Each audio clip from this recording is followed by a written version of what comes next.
Food കഴിക്കാൻ വരുന്നുണ്ടോ എന്നുള്ള ബെന്നക്കാക്കൻ്റെ ചോദ്യം കേട്ടപ്പോൾ പിന്നെ ഒന്നും നോക്കിയില്ല. കുളിച്ച് പൊട്ടൊക്കെ തൊട്ട് ചാടി പുറത്തോട്ടിറങ്ങി. നോക്കുമ്പോൾ ദാ സൂര്യൻ എന്നെ നോക്കി ചിളിച്ച് നിൽക്കുന്നു. എന്തൊരു വെയിലാണെന്നറിയാമോ, ചുട്ടു പൊള്ളുന്ന വെയിൽ. അതൊന്നും വക വെക്കാണ്ട് നമ്മളിങ്ങോട്ട് പോകണമെന്നറിയാമോ, കട്ടവ് റെസ്റ്റോറൻറ്റിലോട്ട്. ദാ ഈ കാണുന്നതാണ് റെസ്റ്റോറൻറ്റിൽ. നമ്മുടെ യോയിൽ നിയമം അറിയാമല്ലോ, എത്ര ചുട്ടു പൊള്ളുന്ന വെയിലാണെങ്കിലും അതൊന്നും പറഞ്ഞ് നമുക്ക് അങ്ങനെ ഇങ്ങനെയൊന്നും ക്രോസ് ചെയ്യാൻ വേണ്ടി പറ്റില്ല.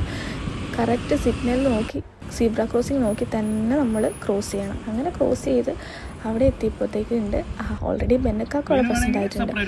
ഓൻ ഇന്ന് അവിടെ എന്താണ് സ്പെഷ്യൽ എന്ന് ചോദിച്ചറിയായിരുന്നു. കറക്റ്റ് ടൈമിൽ നമ്മൾ എത്തുന്നത്. കറക്റ്റ് ടൈമല്ല, നമ്മൾ ശരിക്കും നേരത്തെയാണ്. അവിടെ ഇലസദ്യ കൊടുക്കാൻ വേണ്ടിയിട്ട് 12 മണിക്കാണ് സ്റ്റാർട്ട് ചെയ്യുക. നമ്മളെത്തിയപ്പോൾ അതിലും കുറച്ചുകൂടെ നേരത്തെ എത്തി.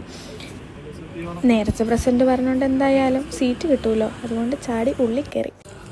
കൈ കഴുകി ക്യാമറയൊക്കെ ഓണാക്കി നടക്കുന്ന എന്നെ കണ്ടിട്ടാണ് തോന്നുന്നു. അവനവിടെ വന്നിട്ട് വെറുതെ എന്നെ കളിയാക്കുന്നുണ്ട് കേട്ടോ. ഹലോ ഗായ്സ് എന്നൊക്കെ പറഞ്ഞിട്ട്.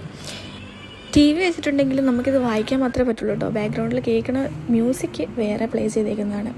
നല്ല ആംബിയൻസ് അല്ലേ, കൊള്ളാം. ഇവിടെ എപ്പോൾ വന്നാലും നമുക്ക് ആദ്യം തന്നെ നല്ല ചൂടുള്ള വെള്ളം കിട്ടും കേട്ടോ. നല്ല ടേസ്റ്റാണ്. നാടൻ ഊണിൻ്റെ കൂടെ സൈഡ് ആയിട്ട് ഒരു മാതലും കൂടെ ഞങ്ങൾ ഓർഡർ ചെയ്തിട്ടാ. ഇതെന്താണെന്ന് ഞാൻ നോക്കി, അത് മോരാണ്. അപ്പോഴത്തേക്കും ഇല വന്നു, ഇല ഇട്ടു. ഇപ്പം ചോറ് വരുന്നത് ഞങ്ങളിങ്ങനെ നോക്കിയിരുന്നു. ആ ചൂടത്തു നിന്ന് കയറി എന്നാൽ ക്ഷീണം അങ്ങോട്ട് തീർക്കാൻ വേണ്ടിയിട്ട് നമ്മൾ 2 ചോട്ട ഗ്ലാസ് വാങ്ങിയിട്ട് മോര് കുടിക്കാൻ തുടങ്ങിയിട്ടാ. അങ്ങനെ കാത്തിരുന്ന് ചേട്ടൻ വിളമ്പാൻ വന്നു. ഉപ്പിൽ തുടങ്ങി തരാ ഓരോന്നായിട്ട് വിളമ്പുന്നുണ്ട്. ഞാനിങ്ങനെ നോക്കിയിരിക്കാം കേട്ടോ. ഇലസദ്യ എന്ന് പറഞ്ഞപ്പോൾ ഞാൻ ഇത്രയും വിചാരിച്ചില്ല മക്കളെ. ചോറ് വരുന്നൊന്നും കാത്തിക്കാണ്ട് ആശ കറി കൂട്ടാൻ തുടങ്ങിയിട്ടാ. ഞാൻ പിന്നെ വെയിറ്റ് ചെയ്തു ചോറൊക്കെ വന്നിട്ട് കഴിക്കാമെന്ന് വിചാരിച്ചിട്ട്. വീഡിയോ എടുക്കേണ്ട തിരക്കുണ്ടേ. അങ്ങനെ ഓരോന്നോരാന്നായിട്ട് ഇലയിൽ വന്ന് വീഴാൻ തുടങ്ങി. അവസാനം മോനെ ഇതാ ആവി പറന്ന് നല്ല സുടുസുടാ ചോറ് വന്ന് വീഴുന്നുണ്ട്. നിങ്ങൾക്ക് കണ്ടാലേ അറിയാം, നല്ല ചൂടാവി ഇങ്ങനെ പാറുന്നത് കാണാം. ഇങ്ങനെ ഒരു സദ്യ കഴിച്ചിട്ട് കുറേ നാളായതുകൊണ്ട് തന്നെയാണെന്ന് തോന്നുന്നു, കണ്ടപ്പോൾ തന്നെ അങ്ങോട്ട് വയറ് നിറഞ്ഞൊരവസ്ഥയായി. അത്തപ്പൂക്കൾ ഇട്ട പോലെ പല കളറിൽ പല വിഭവങ്ങൾ. അത് കൂട്ടാനിട്ട് ഒഴിച്ചേറിക്ക് നമ്മുടെ സാമ്പാറും മീൻകറിയും കൂടെ വന്നു. പിന്നെ പറയാനുണ്ടോ, ഇനി ഒരു ഐറ്റം കൂടി ഉണ്ടല്ലോ. എന്താണത്? അതെ, പപ്പടം. അതുകൂടെ ആയപ്പോൾ സദ്യ പൂർത്തിയായി. പിന്നെ അങ്ങോട്ട് അതെല്ലാം കൂടെ കൂട്ടിക്കുവച്ച് കഴിക്കാൻ തുടങ്ങി. ഞാൻ സാധാരണ രസം എല്ലാം കഴിഞ്ഞ് ലാസ്റ്റ് കുടിക്കുന്നത് കണ്ടിട്ടുള്ളൂ. ഇവിടെ ഒരാൾ അതിൻ്റെ ഇടയ്ക്ക് മീൻ പോലും വന്നിട്ടില്ല, അതിന് മുന്നേ രസം കുടിച്ചു. അയവ പായസം കൂടെ വെച്ചപ്പം കളം പൂർത്തിയായി.